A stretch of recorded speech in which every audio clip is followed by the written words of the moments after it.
Saya Suku Berkerja Luko, saya dari Universitas Muhammadiyah Riau, Fakultas Ekonomi dan Bisnis, Prodi Manajemen. Di sini saya akan menjelaskan materi pertemuan 9 sampai 15 yang matkul pengantar bisnis. Baik, di sini saya akan menjelaskan materi pertemuan 9, penciptaan nilai barang dan jasa. Tujuan penciptaan nilai barang dan jasa: 1. Pertumbuhan bisnis. 2. Kepuasan pelanggan. 3. Keunggulan kompetitif. Proses penciptaan nilai barang dan jasa: analisis kebutuhan pasar, inovasi produk dan jasa, pengiriman yang efisien. Pengaruh teknologi terhadap penciptaan nilai: otomatisasi, peningkatan kualitas, konektivitas. Pengukuran keberhasilan dalam penciptaan nilai: penjualan dan pendapatan, tingkat kepuasan pelanggan, market share. Studi kasus penciptaan nilai yang sukses: Apple Inc., Tesla, Netflix. Baiklah, saya di sini akan melanjutkan pembelajaran pertemuan ke-10, etika bisnis dan tanggung jawab sosial. Pengertian etika berasal dari kata Yunani ethos yang mengandung arti yang cukup luas, yaitu adat, kebiasaan, akhlak, watak, perasaan, sikap, dan cara berpikir. Etika bisnis merupakan penerapan etika secara umum terhadap perilaku bisnis. Etika bisnis menunjukkan perilaku etis maupun tidak etis yang dilakukan manajer dan karyawan dari suatu organisasi perusahaan. Mengapa bisnis memerlukan etika? 1. Meningkatkan harapan publik agar perusahaan menjalankan bisnisnya secara etis. 2. Agar perusahaan tidak melakukan berbagai tindakan yang membahayakan pemangku kepentingan lainnya. 3. Penerapan etika bisnis di perusahaan dapat meningkatkan kinerja perusahaan. Etika bisnis pada berbagai fungsi perusahaan: etika bisnis di bidang akuntansi, etika bisnis di bidang keuangan, etika bisnis di bidang produksi dan pemasaran, etika bisnis di sistem informasi. Faktor-faktor yang mendorong timbulnya masalah etika bisnis: mengejar keuntungan dan kepentingan pribadi, tekanan persaingan terhadap laba perusahaan, pertentangan antara tujuan perusahaan dengan nilai-nilai perorangan, pertentangan etika lintas budaya. Jenis-jenis tanggung jawab perusahaan: tanggung jawab ekonomi, tanggung jawab hukum, tanggung jawab sosial. Tanggung jawab sosial perusahaan: bentuk kepedulian perusahaan terhadap lingkungan eksternal perusahaan melalui berbagai kegiatan yang dilakukan dalam rangka penjagaan lingkungan, ramah masyarakat, partisipasi pembangunan, serta berbagai bentuk tanggung jawab sosial lainnya. Pro kontra mengenai tanggung jawab sosial perusahaan. Pandangan kelompok yang pro terhadap tanggung jawab sosial dari organisasi bisnis. 1. Kegiatan bisnis seringkali menimbulkan masalah. Oleh karena itu, sudah semestinya perusahaan bertanggung jawab atas apa yang telah dilakukannya. Pandangan kelompok yang kontra terhadap tanggung jawab sosial dari organisasi bisnis. 1. Perusahaan tidak memiliki ahli yang dikhususkan dalam bidang sosial dan kemasyarakatan. Oleh karena itu, sulit bagi perusahaan ikut bertanggung jawab. Tahap perkembangan social responsibility menurut Stephen Robbins dan Mary Coulter. Tahap 1, kepemimpinan perusahaan hanya mementingkan kepentingan pemegang saham. Tahap 2, mulai memperhatikan SDM mereka. Tahap 3, tanggung jawab sosial berupa penetapan harga yang fair, menghasilkan produk yang aman, membina hubungan baik dengan pemasok. Tahap 4, perusahaan memiliki tanggung jawab kepada masyarakat keseluruhan, menganggap bisnis mereka sebagai bagian dari publik dan merasa harus melakukan kebaikan. Undang-undang yang mengatur tentang CSR di Indonesia. Bila ketentuan ini tidak dijalankan, maka ada sanksi yang akan dijatuhkan sesuai dengan peraturan perundang-undangan.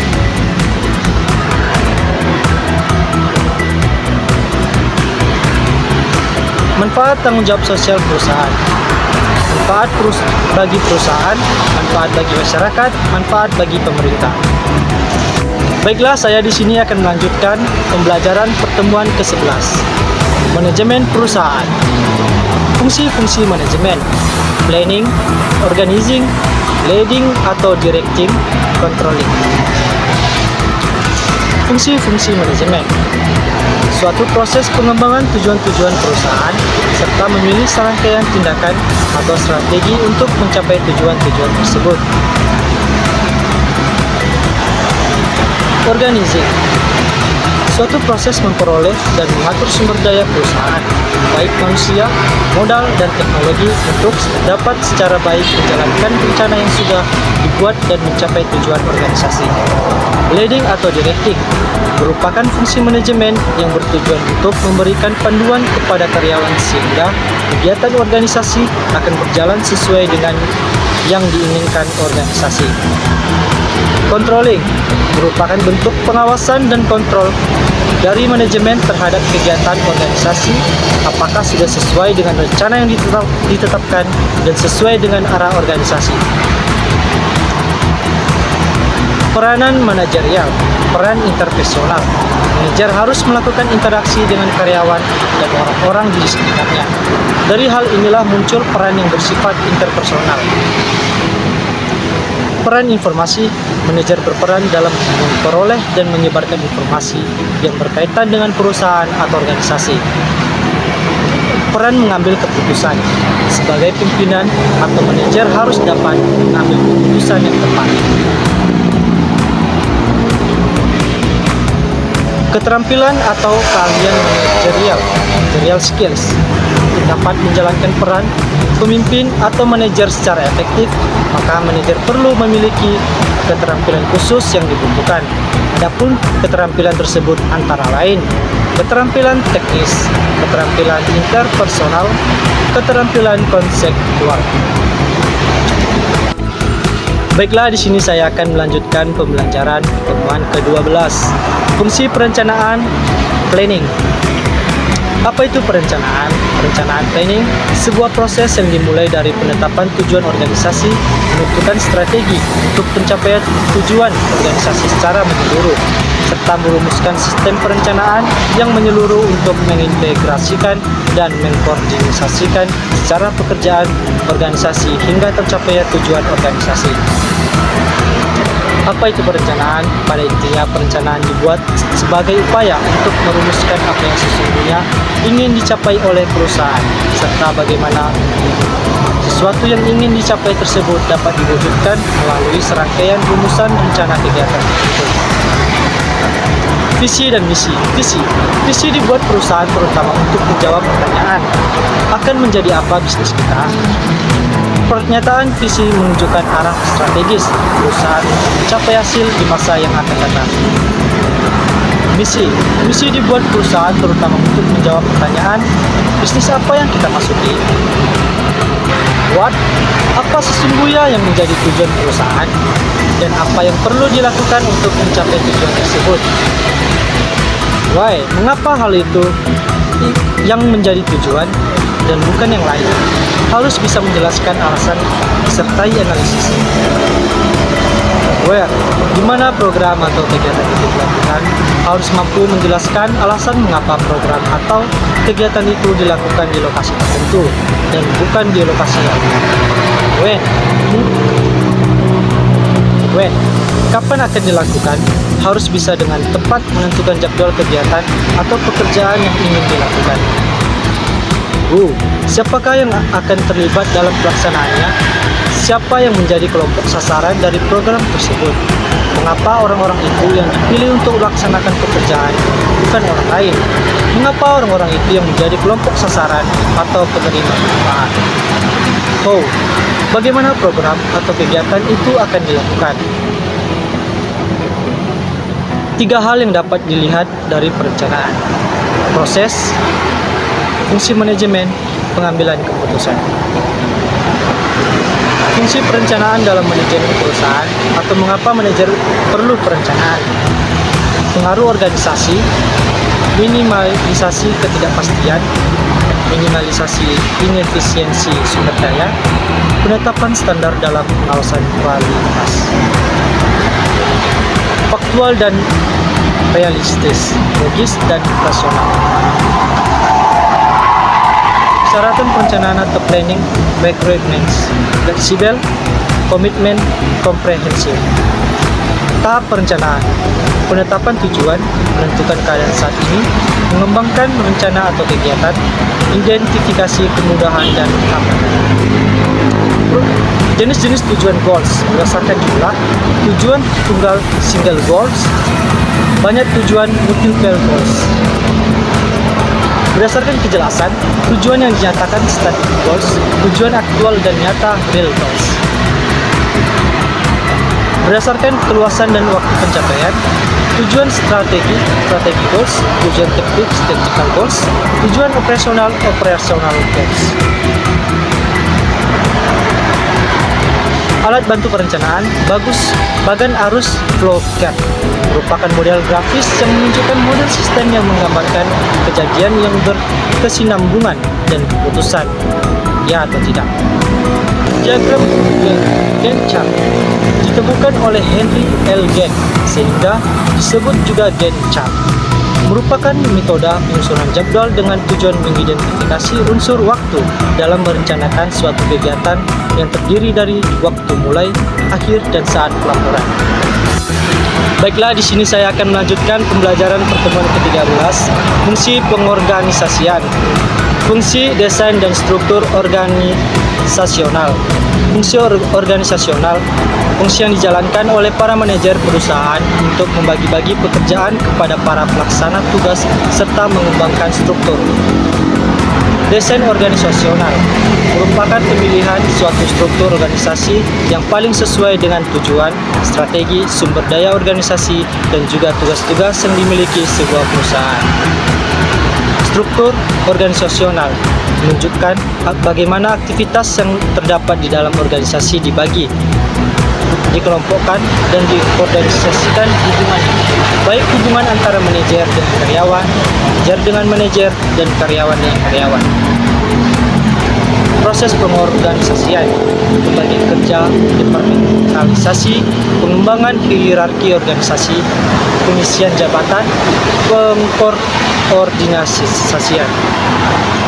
Proses pengorganisasian, pembagian kerja, departementasi, pengembangan hierarki organisasi, pengisian jabatan. Pengkoordinasian, lingkungan organisasi, strategi. Teknologi sumber daya manusia. Baik, saya akan menjelaskan untuk pembelajaran pertemuan terakhir, fungsi kepemimpinan. Kepemimpinan leadership, suatu proses yang dilakukan manajer perusahaan untuk mengarahkan, directing, dan mempengaruhi influencing para bawahannya dalam kegiatan yang berhubungan dengan tugas. Kekuasaan power. Kekuasaan adalah kemampuan yang dimiliki seseorang untuk menguasai sumber daya agar suatu pekerjaan dapat dilaksanakan. Sumber-sumber kekuasaan, reward power, coercive power, legitimate power. Faktor yang mendasari adanya kekuasaan, expert power, referent power. Memotivasi.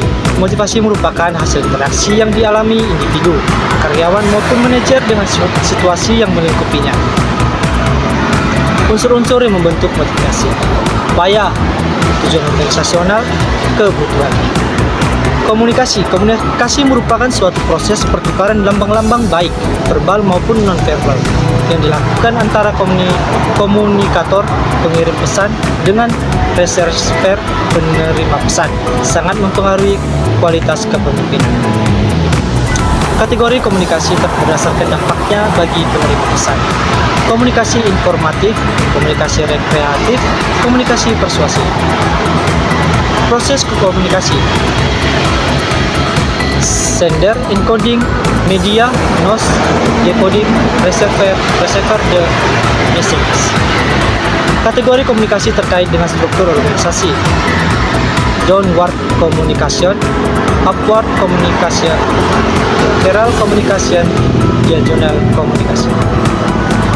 Kewenangan otoritik.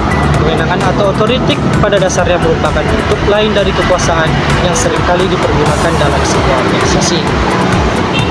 Kewenangan otoritik, ada dua pandangan yang saling berlawanan mengenai sumber wewenang. teori formal atau pandangan klasik, teori penerimaan atau acceptance theory of authority. Dua pandangan yang saling berlawanan mengenai sumber wewenang. Teori formal atau pandangan klasik menyatakan bahwa wewenang pada dasarnya terlahir sebagai akibat adanya kewenangan yang lebih tinggi dari kewenangan yang diberikan.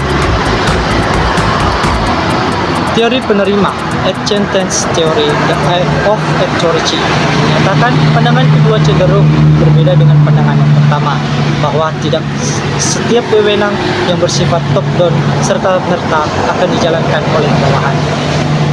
Persyaratan agar kewenangan efektif, Charles Bernard.